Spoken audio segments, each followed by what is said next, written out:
નામ મારું ધાર્મિક માથુકિયા છે, આમ આદમી પાર્ટીની વિદ્યાર્થી વિંગ એસએફ ગુજરાત પ્રદેશ અધ્યક્ષ।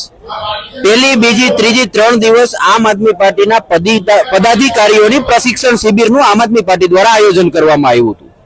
ભારતીય જનતા પાર્ટીની મંડળીઓને હું કહેવા માંગુ છું કે તમે અત્યાર સુધી જે ડરતા હતા, કારણ કે તમે અત્યાર સુધી જે જનતાનું ખોટું કર્યું છે, આમ આદમી પાર્ટી તમને જે ગમોડતી હતી એનાથી 50 ગણી વધુ તાકાતથી અને ફોર્મેટથી હવે તમારી ગમોડશે।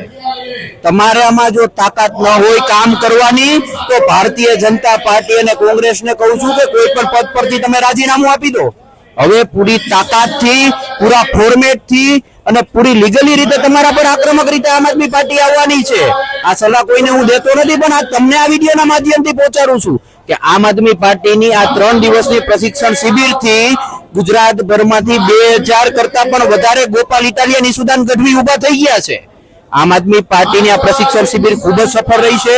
ઘણું બધું શીખવા મળ્યું છે, ઘણી બધી નવી પદ્ધતિઓ જાણવા મળી છે, જેમને લઈને એસઆઈઆર ની પદ્ધતિમાં આપણે કેમ વધુ ડિટેલમાં જઈ શકીએ, બૂથ લેવલ પર કેમ વધુ ડિટેલમાં જઈ શકીએ, જનતાના મુદ્દાઓ કેમ સારી રીતે ઉપાડી શકીએ, આવા તમામ મુદ્દાઓને લઈ અને આમ આદમી પાર્ટી કાલથી ગુજરાતમાં ખૂબ આક્રમક રીતે દેખાવાની છે। ત્યારે ભારતીય જનતા પાર્ટીના આકાઓને આ ચેનલના માધ્યમથી કહેવા માંગુ છું કે તમારે કામ ન કરવું હોય તો ઘરે રહેજો, રાજીનામું આપી દેજો, કારણ કે આમ આદમી પાર્ટીનો હવે પદાધિકારી પૂરી તાકાત અને તીવ્રતાથી આવતીકાલથી ગુજરાત ગમોડવાનું ચાલુ કરવાનું છે।